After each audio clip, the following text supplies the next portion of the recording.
का मानना है कि जो गरीब असहाय हैं उनके बच्चों को शिक्षा दी जाए, लेकिन वाराणसी में कुछ ऐसे निजी स्कूल नहीं कोई मना करेगा तो उसके खिलाफ कार्रवाई होगी। में हो रही है, ये भी मैं समझता हूँ कि पूरे भारतवर्ष में सबसे अग्रता की ओर हम बढ़ रहे हैं और बच्चों के भविष्य के साथ पूरा न्याय करने का काम हमने किया है। ये कुछ बातें थी जो आपके समक्ष उनको बतानी थी।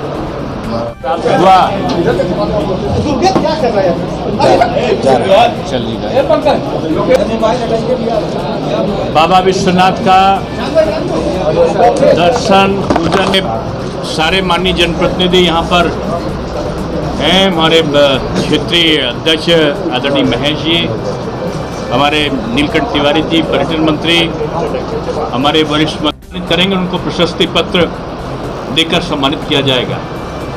तो ये आज बदला हुआ उत्तर प्रदेश है और इस बदले हुए उत्तर प्रदेश के कारण विपक्ष, एक ऐसा विपक्ष जो संवेदनशील नहीं है, कोरोना ऐसे संक्रमण काल में जब भारतीय जनता पार्टी का कार्यकर्ता सेवा ही संगठन कार्यक्रम के तहत अपनी जान को बाजी पर लगाकर गांव-गांव, गली-गली, शहर-शहर घूम रहा था, मास्क का वितरण कर रहा था, दवा का वितरण कर रहा था, भाप मशीन का वितरण कर रहा था, कोविड मरीजों के घर की चिंता कर रहा था, भोजनालय को चला रहा था, वहीं विपक्ष के जिम्मेदार नेता वैक्सीन लगाने के लिए सरकार जो प्रयत्न कर रही थी उसको कहते थे ये बीजेपी की वैक्सीन है, इसको मत लगाओ, दुष्प्रचार करने में संलग्न थे।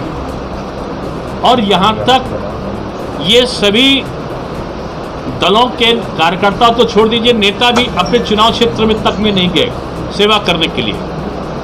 भारतीय जनता पार्टी के शासक विधायकों का ये द्वितीय चरण में वो दिवंगत हुए सेवा करते हुए कोरोना के संक्रमण से। 3 मंत्री हमारे नहीं रहे, लेकिन जनता की सेवा सर्वोपरि है, ये बीजेपी की सरकार ने और बीजेपी के कार्यकर्ताओं ने सिद्ध किया।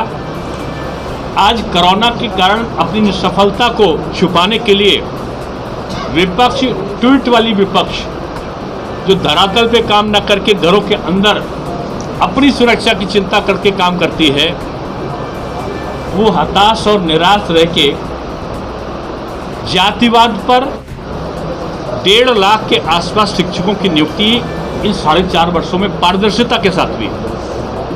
एक भी नियुक्ति पे पूरे प्रदेश में किसी भी विद्यार्थी के लिए गौरव की बात हुई है कि किसी प्रकार की कोई शिकायत नहीं आई। ये एक विशेष जो कार्य उत्तर प्रदेश में रहे हैं।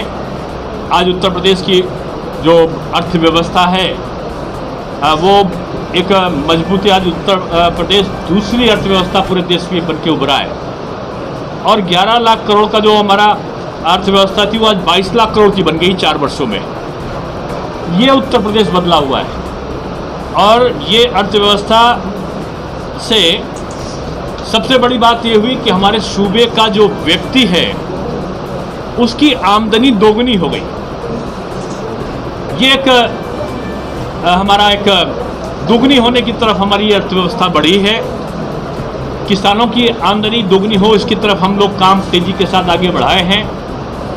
आज वही उत्तर प्रदेश जो पूरे भारतवर्ष में केंद्र की योजनाओं के मामले में काफ़ी पीछे रहता था, आज पूरे भारतवर्ष में 44 परियोजनाएं ऐसी हैं जिसमें उत्तर प्रदेश नंबर 1 पे है। तो ये हमारी सरकार के आते ही हमारे 36,000 करोड़ रुपए का ऋण माफी का कारण, किसानों को शौचालयों का निर्माण करोड़ों के तादाद में, आश्रयहीन लोगों को प्रधानमंत्री आवास दिए जाने की प्रक्रिया, घर घर शौचालय बनाने की प्रक्रिया, ये प्रदेश विकसित हुआ है।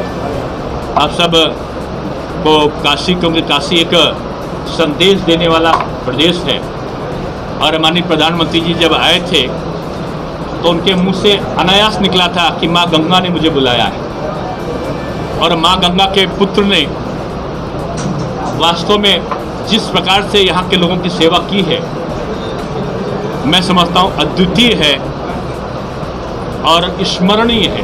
बहुत समय तक लोग यहाँ पर आएंगे, यहाँ के विभिन्न आयामों को देखकर प्रसन्नता का भाव महसूस करेंगे।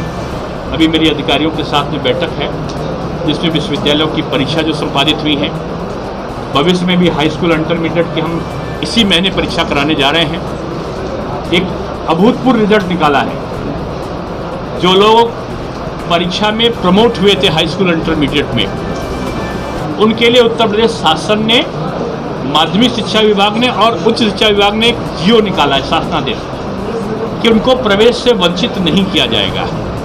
इसके बावजूद जिनको प्रमोट किया गया था, जो विजर्ड थे, जो फेल थे, कुछ लोग सैकड़ों में, जिनकी संख्या 56 लाख में सैकड़ों में ही लोग थे, या जिनको अंक में लग रहा था कि हमें ज़्यादा मिलने चाहिए थे, ऐसे लोगों को हमने पुनर्परीक्षा का अवसर दिया है।